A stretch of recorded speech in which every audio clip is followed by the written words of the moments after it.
माल ढुलाई में अग्रणी रहने वाला धनबाद मंडल बारिश से प्रभावित, आय में दूसरा स्थान। धनबाद रेल मंडल जो माल ढुलाई में हमेशा भारतीय रेलवे में पहला स्थान बनाए रखता था, इस वर्ष भारी बारिश के कारण तीसरे स्थान पर खिसक गया। जुलाई माह की रिपोर्ट के अनुसार धनबाद डिवीजन ने 13.64 मैट्रिक टन माल ढुलाई की। इस संबंध में डीआरएम अखिलेश मिश्रा ने डीआरएम सभागार में प्रेस वार्ता कर विस्तृत जानकारी दी। डीआरएम अखिलेश मिश्रा ने बताया कि जुलाई माह में माल ढुलाई में बिलासपुर डिवीजन पहले स्थान पर रहा, जिसमें 15.26 मैट्रिक टन माल ढुलाई की, जबकि कुरनूल 14.55 मैट्रिक टन के साथ दूसरे स्थान और धनबाद 13.64 मैट्रिक टन के साथ तीसरे स्थान पर रहा। अप्रैल से जुलाई तक के संचय आंकड़ों में भी धनबाद 62.67 मैट्रिक टन के साथ बिलासपुर 13.19 से मामूली अंतर से पीछे है, जबकि कुरनूल 57.31 मैट्रिक टन पर है। आय के मामले में जुलाई माह में धनबाद डिवीजन ने 1695.776 करोड़ रुपए की आमदनी की, जो बिलासपुर 1667.042 करोड़ से अधिक है। हालांकि यात्री आय में धनबाद मंडल पीछे रहा। डीआरएम में माल ढुलाई में गिरावट का मुख्य कारण बेतहासा बारिश को बताया। उन्होंने कहा कि पिछले 2-3 महीनों में मंडल ने इंफ्रास्ट्रक्चर विकास पर विशेष ध्यान दिया है, जिससे आगामी महीनों में प्रदर्शन बेहतर होने की उम्मीद है।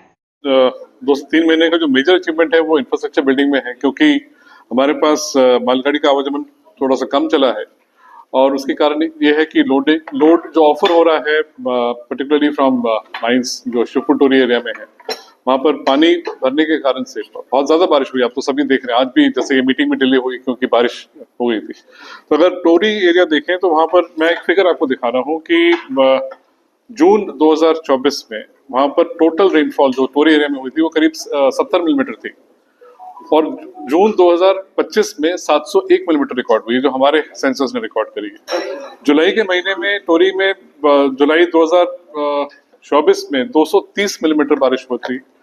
जुलाई 2025 में 519 मिलीमीटर बारिश हुई है, दोगुनी से ज्यादा बारिश हुई है। इनफैक्ट जून के महीने में तो 10 गुना ज्यादा बारिश हुई है। तो उसके कारण से हुआ क्या है कि जो माइनिंग एरिया ओपन पिट माइंस है वो पानी जलमग्न है और वहां से पिट हेड से रेल हेड तक जो ट्रांसपोर्ट है वो एक्चुअली काम नहीं कर पा रहा।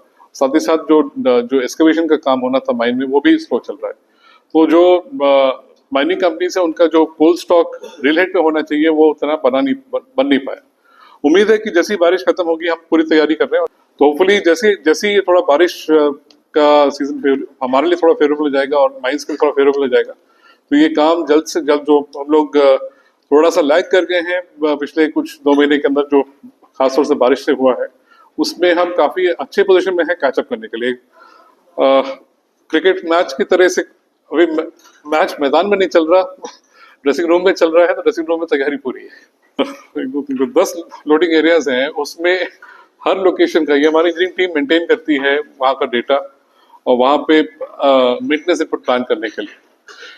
बट आपको ये सराहना देनी पड़ेगी कि इतना सब बारिश से जो है प्रॉब्लम्स आई, लेकिन रेलवेज फिर भी जो है इस लेवल पे भी काम करते रहे कि हमारे पंक्चुअलिटी परसेंटेजेस अभी भी 90% से ऊपर चल रहे हैं। इन स्पाइट ऑफ बहुत सारे हमारे लैंड कट्स हुए हैं, रेन स्लिप्स हुए हैं, लेकिन जो मुस्तैदी से जिस तरह से हमारे जो मानसून पेट्रोलिंग करी गई है, ऑलमोस्ट 59 पॉइंट्स कवर्ड है ना, 59 पॉइंट्स हैं जो वल्नरेबल है हमारे घाट सेक्शन में खासतौर से, उसमें 24 आवर मॉनिटरिंग होती है।